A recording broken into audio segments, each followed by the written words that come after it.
السلام عليكم، كيف الحال يا الربع؟ عساكم طيبين. اليوم بتكلم عن قصة حدثت تقريبا في زمن الخلافة الأموية، تحديدا الخليفة الوليد بن يزيد.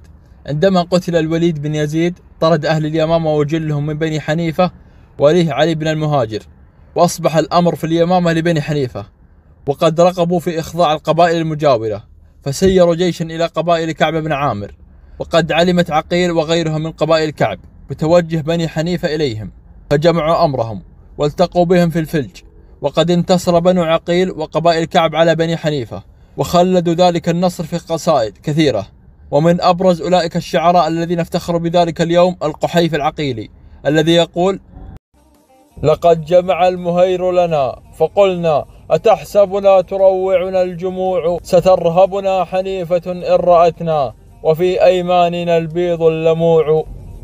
عقيل تختزي وبنو قشير تواروا عن سواعدها الدروع، وجعدة والحريش ليوث غاب لهم في كل معركة صريع. فنعم القوم في اللازبات قومي بنو كعب إذا جحد الربيع، كهول معقل الطرداء فيهم وفتيان غطارفة فروع. فمهلا يا مهير فأنت عبد لكعب سامع لهم مطيع.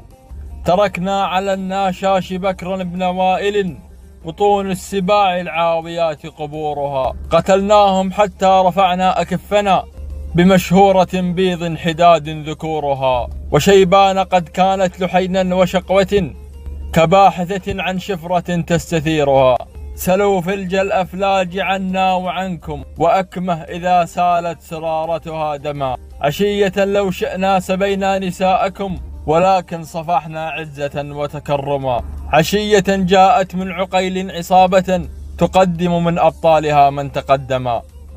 يريد العقيق ابن المهير ورهطه ودون العقيق الموت وردا وأحمرا. وكيف تريدون العقيق ودونه بنو المحصنات اللابسات السنورا.